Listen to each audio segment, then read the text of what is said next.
जय हिंद, नमस्कार फ्रेंड। ज्योति क्लासेस में आप सभी का एक बार फिर से स्वागत है। हेलो दोस्तों, कैसे हैं आप सभी? आई होप आप सभी बहुत ही अच्छे होंगे, स्वस्थ होंगे, स्टडी अपनी कंटिन्यू कर रहे होंगे।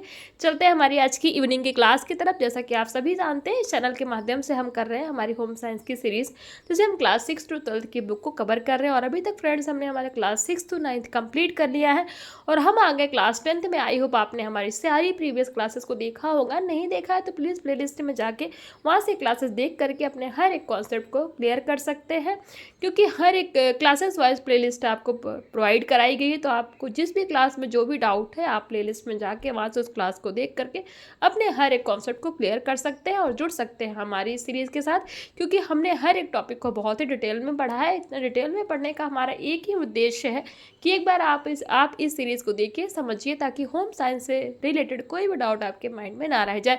चाहे आप किसी भी क्लास के लर्नर्स हो, किसी कॉम्पिटेटिव एग्जाम की प्रिपरेशन कर रहे हैं या फिर किसी फील्ड में होम साइंस से अपना करियर देख रहे हैं, सभी के लिए ये सीरीज़ काफ़ी हेल्पफुल होने वाली। प्लीज़ अगर चैनल पर नया है तो चैनल को लाइक, शेयर और सब्सक्राइब अवश्य करिए। चलिए स्टार्ट करते हैं आज की क्लास।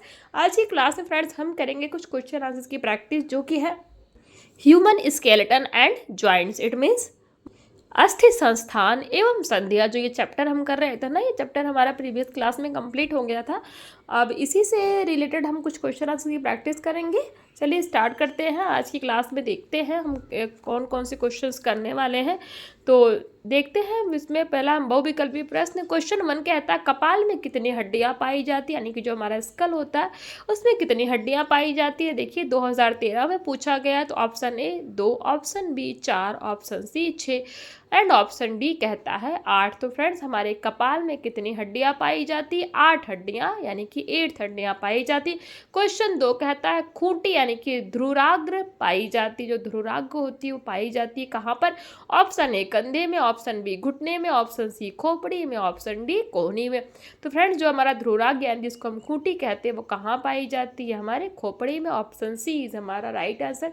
क्वेश्चन 3 देखते हैं चेहरे में कितनी अस्थियां पाई जाती है। Option A 24th, option B 12th, option C 14th, option D 28। देखिए कितनी बार क्वेश्चन पूछा गया 2020, 18, 17, 7 में इतनी बार ये क्वेश्चन पूछा गया है।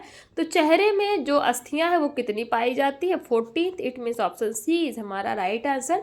क्वेश्चन 4 कहता है जनुकास्थि बनाती है। जो जनुकास्थि होती है, जत्रुकास्थि क्या बनाती है? ऑप्शन ए नाक का भाग, ऑप्शन बी जबड़े का भाग, ऑप्शन सी ग्रीवा का भाग एंड ऑप्शन डी कपाल का निचला तल। तो फ्रेंड जो जत्रुकास्थि होता है वो हमारा क्या बनाता है? कपाल का निचला तल। यानी कि कपाल का निचला तल किससे बनता है? तो जत्रुका अस्थि से बनता है। ऑप्शन डी हमारा राइट आंसर। क्वेश्चन 5 देखते हैं कान में कुल कितनी हड्डियां होती है? Option A 8th, option B 6th, option C 5, option D 4th। तो फ्रेंड्स कान जो हमारा होता है उनमें कान में हमारी जो हड्डियों की संख्या होती है कितनी होती है? तो 6 होती है। It means option B is हमारा राइट आंसर। क्वेश्चन 6 है मानव कंकाल में कितनी अस्थियां होती है, यानी कि जो हमारा ह्यूमन स्केलेटन होता है उसमें टोटल अस्थियों की संख्या कितनी होती है? Option A 100, option B 106, option C 200, option D 206। Friends मानव कंकाल में जो अस्थियों की संख्या होती है कितनी होती है? 206। It means option D is हमारा राइट आंसर। क्वेश्चन 7 देखते हैं बच्चों की मेरुदंड में कितनी अस्थियां होती है, यानी कि जो बच्चे होते हैं उनके मेरुदंड में कितनी अस्थियां होती हैं? तो option A 35, option B 33, option C 30, option D 26। Friend बच्चों के मेरुदंड में जो अस्थियां पाई जाती है उनकी संख्या कितनी होती है? 33। It means option B 33 is हमारा राइट आंसर। क्वेश्चन 8 देखते हैं रीढ़ की हड्डी में पाया जाता है क्या? ऑप्शन ए कंदुक खलिका जोड़, ऑप्शन बी चूलदार जोड़, ऑप्शन सी कीलदार जोड़, ऑप्शन डी फिसलने वाला जोड़। तो रीढ़ की जो हड्डी होती है उसमें कौन सा जोड़ पाया जाता है? कीलदार जोड़ पाया जाता है। तो ऑप्शन सी इज हमारा राइट आंसर। कीलदार जोड़ के बारे में हमने पढ़ा था ना हमारी प्रीवियस क्लास में। तो ये हो गया हमारा क्वेश्चन 8 कंप्लीट। क्वेश्चन 9 देखते हैं रीढ़ की हड्डी में कितनी कशेरुकाएं पाई जाती है, अथवा एक वयस्क व्यक्ति की मेरुदंड में कितनी अस्थियां होती है? Option A 20, option B 22, option C 24th, option D 26th।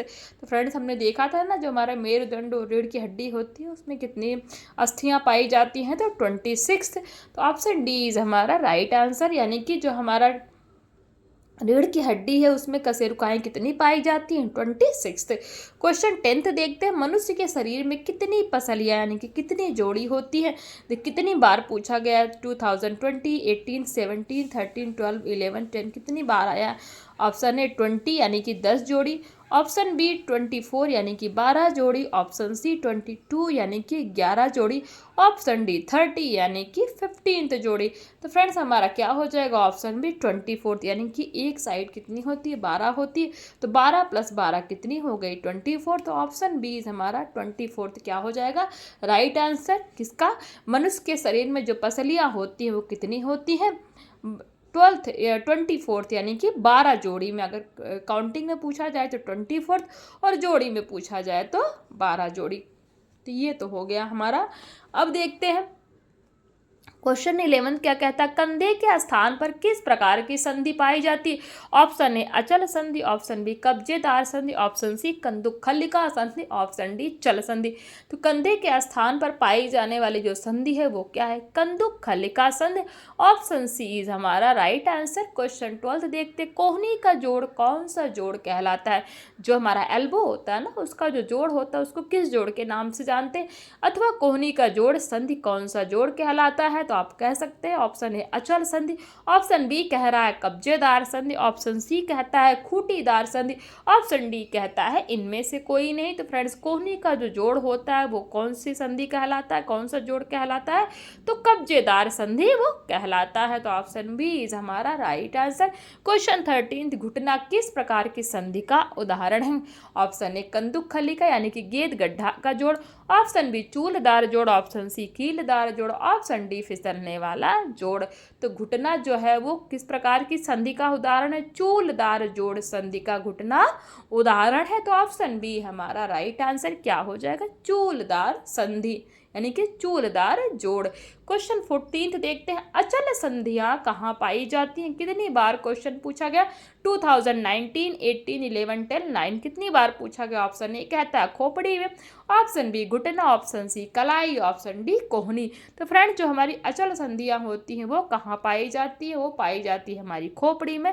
तो ऑप्शन ए इज हमारा खोपड़ी राइट आंसर हो जाएगा। क्वेश्चन 15, 8 संधियां पाई जाती है कहाँ पर? कहाँ पे ऐसा हमारा जो ह्यूमन स्केलेटन है उसके अंदर कौन सा ऐसा पार्ट है, ऐसी जगह है जहाँ पे 8 संधियां पाई जाती? ऑप्शन ए रीढ़ में, ऑप्शन बी पैर में, ऑप्शन सी हथेली में, ऑप्शन डी कपाल में।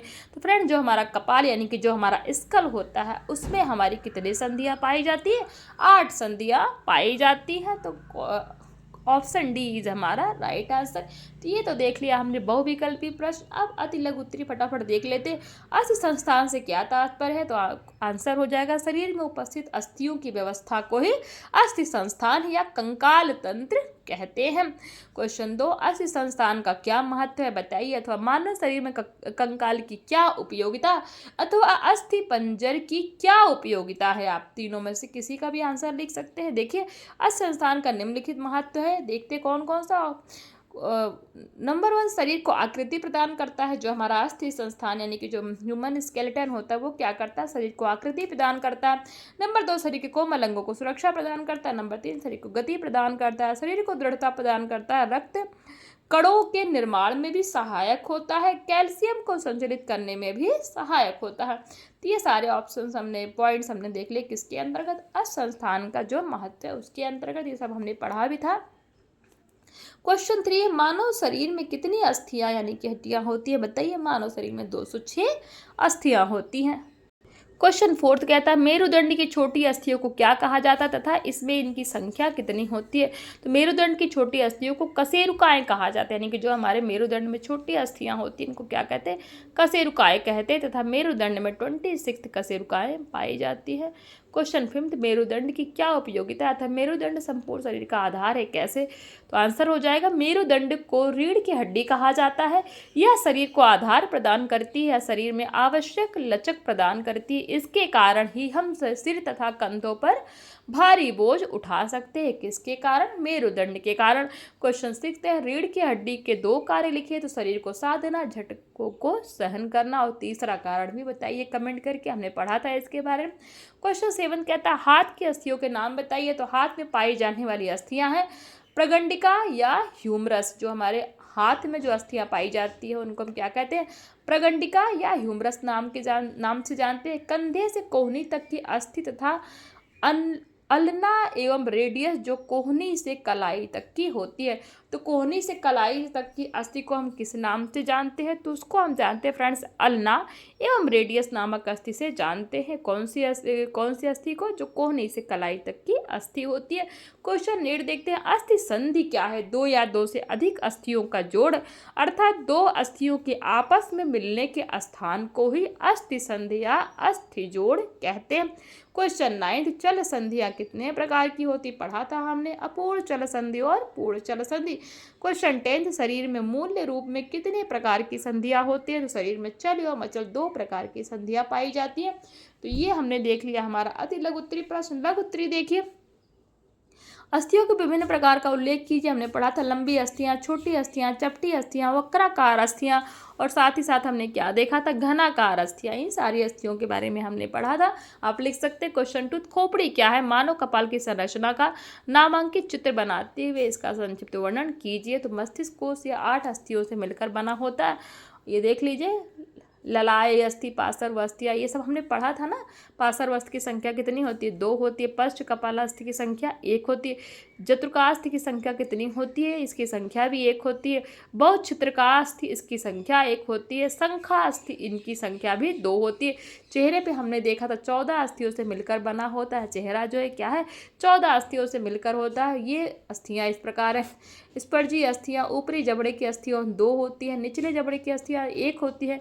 कपोला अस्थियां 2, नासास्थियां 2, लातुका अस्थियां 2, सीरका अस्थियां 1, अश्रु अस्थियां 2। यानी कि जो सारी अस्थियां हैं कहाँ पे होती है, ये चेहरे की अस्थियां होती हैं। आप इनका स्क्रीनशॉट ले लीजिए, ऑप्शन में ये बन के आ सकता है कि नासा अस्थियां कहाँ पे पाई जाती हैं, तो चेहरे पे पाई जाती है। नासा अस्थियां की संख्या कितनी होती है, आपको ऑप्शन दे दिया जाएगा, 2, 4, 6, 8, कुछ भी ऐसे दे सकते हैं।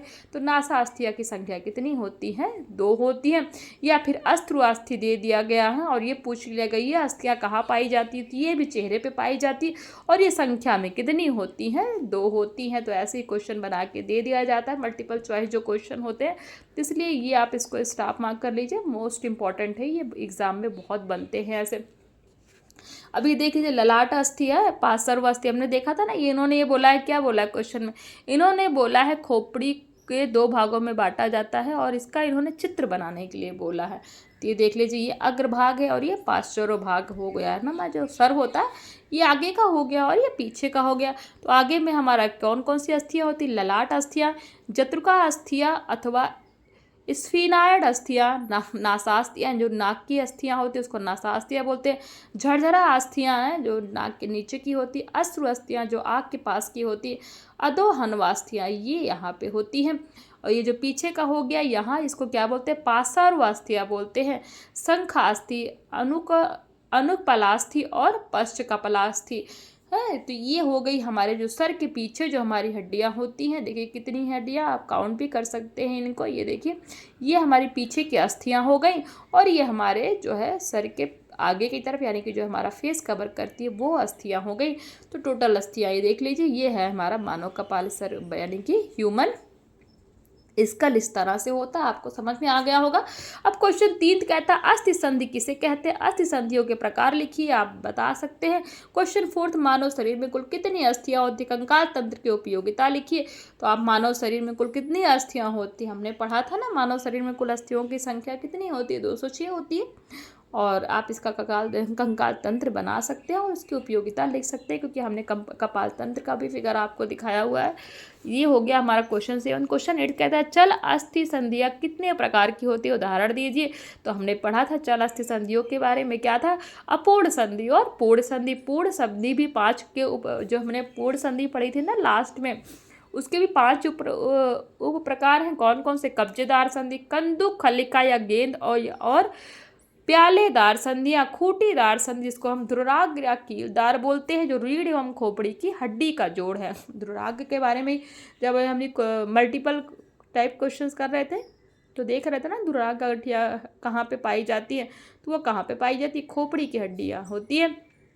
क्वेश्चन फोर्थ, प्रसर या फिसलनदार संधि यानी कि विसर्पी संधि और पर्याय संधि, ये सारी संधियां कहाँ पे पाई जाती हैं? जो हमारा पूर्ण संधि है इसके भी 5 उप प्रकार हैं। कौन कौन से?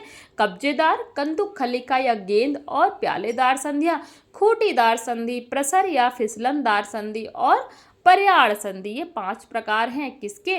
जो हमारा पूर्ण संधि है उसके उप प्रकार हैं। ये तो आपको समझ में आया होगा। क्वेश्चन 6 देखते हैं, अस्थि संधि किसे कहते हैं? संधियों के विभिन्न प्रकार लिखिए, आप लिख सकते हैं। क्वेश्चन 7 है, कंदुक खलिका संधि की रचना लिखिए व चित्र बनाइए, आप लिख सकते हैं। इसके बारे में कंदुक खलिका रच क्या होती है और इसके चित्र भी आप बना सकते हैं। खलिका संधि तो ये तो हमारे क्लासेस में आती हैं, जो हमारा कॉम्पिटिटिव एग्जाम होता है उसमें चित्र तो बनाने के लिए नहीं आता, आप सभी जानते हैं। आप जो भी टीजीटी पीजीटी का एग्जाम आता है तो उसमें तो बस आपको ऑप्शन दे दिया जाता है, बट आपको चित्र समझ में आना आवश्यक इसलिए होता है क्योंकि इन्हीं से रिलेटेड क्वेश्चन आता है, तभी आप क्वेश्चन टिक कर पाएंगे। तो ये तो हो गया फ्रेंड्स हमारा क्वेश्चन आंसर। तो ये दीर्घ उत्तरीय प्रश्न आप इसको भी देख सकते हैं। इसी के साथ ये जो हमारा ह्यूमन स्केलेटन एंड जॉइंट्स था, ये चैप्टर हमारा कंप्लीट होता है with question answers. I hope ये क्लास आपको समझ में आई होगी, सारे टॉपिक आपके क्लियर हुए होंगे। फिर भी मुझे लगता है थोड़े बहुत अगर डाउट्स रह गए होंगे तो कमेंट करके बताइए किस टॉपिक पे आपको क्लास चाहिए जो इस चैप्टर से रिलेटेड है।